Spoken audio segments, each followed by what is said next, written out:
నా పేరు భానుమతి. నేను జ్యోతిషంలో పిహెచ్డి చేశాను. భూకంపాల మీద చేశాను. ఈరోజు మన విషయం వచ్చేసి పంచాంగ శ్రవణం.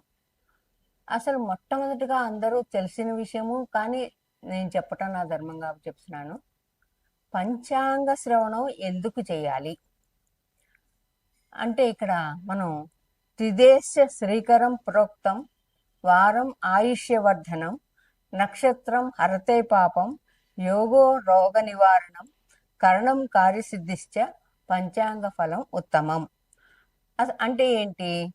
తిథి ఐశ్వర్యాన్ని ఇస్తుంది, వారం వారం తెలుసుకోవటం వల్ల ఆయుష్ని పెంచుతుంది, నక్షత్రం వల్ల తెలుసో తెలియకో చేసినటువంటి పాపాలను హారిస్తుంది, యోగం రోగాలను నయం చేసి ఆరోగ్యాన్ని ప్రసాదిస్తుంది, కరణం కార్యసిద్ధిని చేస్తుంది, మనం చేపట్టిన పనుల్లో విజయాన్ని చేకూరుస్తుంది అని అర్థం. అందుకనే మనం పంచాంగ శ్రవణం చేయాలి అని పెద్దలు చెప్పారు. అయితే ఇప్పుడు మనం విశ్వావసు నామ సంవత్సరం అయిపోయి పరాభవ నామ సంవత్సరంలోకి అడుగు పెడుతున్నాం. పరాభవం అనగానే అందరికీ ఒక రకమైన గగుర్పాటు, భయం అనేక రకాలుగా కనపడతాయి. మన తెలుగు సంవత్సరాల క్యాలెండర్ ప్రకారం ప్రభవ నుంచి అక్షయ సంవత్సరం వరకు 60 సంవత్సరాలు ఉన్నాయి. కాలచక్రంలో ఈ పరాభవ నామ సంవత్సరం అనేది 40వ సంవత్సరంగా గుర్తింపు పొందింది. అయితే నేను ఇందాకే చెప్పినట్టు ఈ పేరు వినగానే అందరిలో భయం కలుగుతుందని చెప్పాను.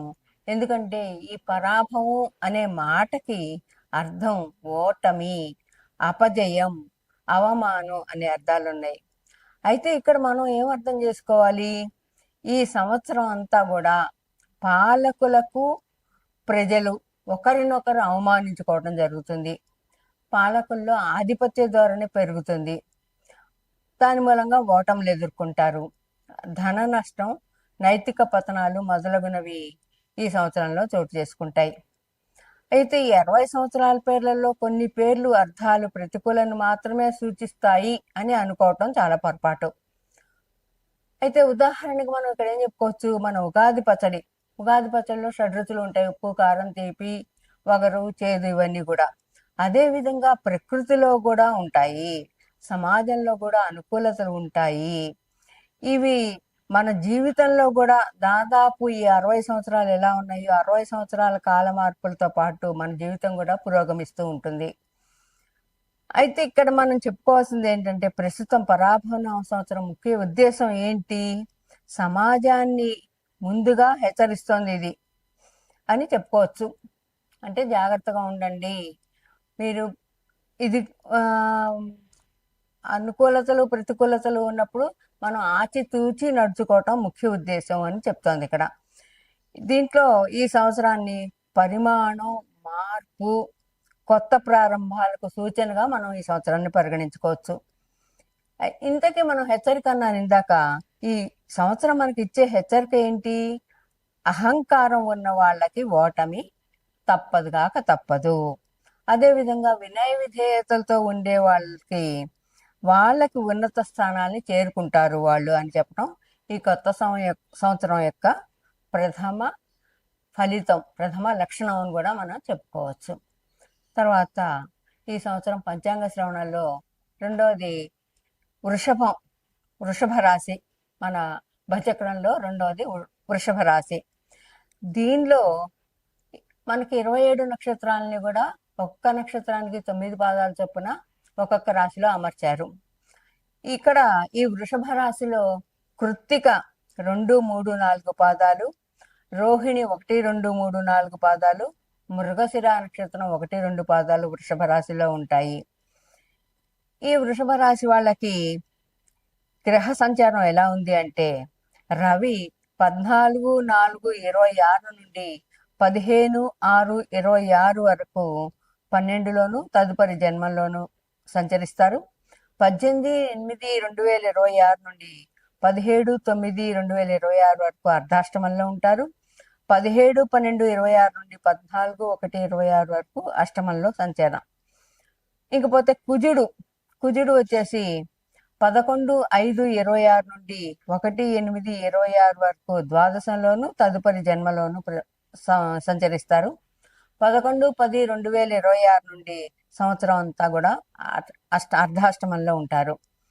తర్వాత గురు సంచారం ఎలా ఉందంటే 16/10/26 నుండి 14/2/27 వరకు కూడా మొత్తం ఈయన అర్ధాష్టమంలో సంచరిస్తారు. శని సంవత్సరం అంతా శుభుడే. రాహువు కూడా సంవత్సరం అంతా శుభుడే. కేతువు 1/10/2026 వరకు కూడా అర్ధాష్టమంలో ఉంటారు. అయితే ఇక్కడ ఈ రాశి వాళ్ళకి ముఖ్యంగా అందరూ అడిగేది ఆదాయం ఎంతండి, వ్యయం ఎంతండి. ఈ రాశి వాళ్ళకి, వృషభ రాశి వాళ్ళకి ఆదాయం 5, వ్యయం 14. అంటే అయ్యో నాకు డబ్బు తక్కువ వస్తుంది, ఖర్చు ఎక్కువ ఉంది అని వీళ్ళు బాధపడక్కర్లేదు. వచ్చిన దాన్ని జాగ్రత్తగా పొదుపు చేసుకుంటూ వాడుకుంటే వీళ్ళకి బాగుంటుంది.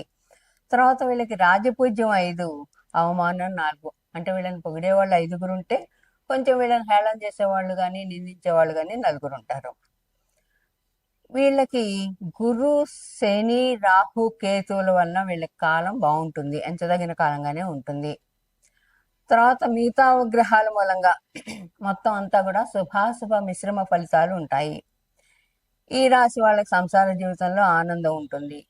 ఉత్సాహాలు ప్రోత్సాహజనకంగా ఉంటాయి. మనో సంకల్పాలు వీళ్ళు మనసులో ఏదైనా అనుకుంటే కనుక అవి వీళ్ళకి నెరవేరే కాలం ఏదని చెప్పచ్చు. వీళ్ళు స్థిరాస్తిని వృద్ధి చేసుకుంటారు. స్థిరాస్తి అంటే భూములు, పొలాలు, ఇళ్ళు ఇలాంటివన్నీ కూడా దీన్ని వృద్ధి చేసుకుంటారు ఈ రాశి వాళ్ళు ఈ సంవత్సరం. ఇంకా భూమి, గృహ జీవితాల్లో ఆనందం ఉంటుంది. పదవులు, బహుమానాలు ఉంటాయి. అధికారుల యొక్క అనుగ్రహం ఈ రాశి వారి మీద ఉంటుంది. విలువైన వస్తువుల్ని కొంటారు.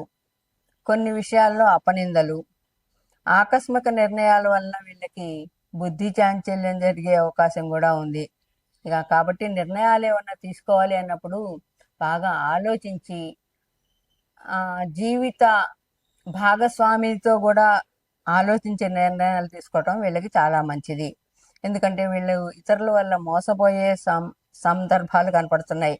దాని మూలంగా ఆందోళనలు, ధన నష్టం, తర్వాత బంధుజనుల వల్ల దుఃఖం వీళ్ళకి కలిగే అవకాశం ఉంది. కాబట్టి వీళ్ళు జాగ్రత్తగా 10 మందితో వీళ్ళు సహకరించి సమీకరించి మాట్లాడుకుని ఏదైనా విషయాన్ని అడుగుయాలంటే నలుగురితో వీళ్ళు చర్చించుకొని నిర్ణయం తీసుకోవటం చాలా మంచిది.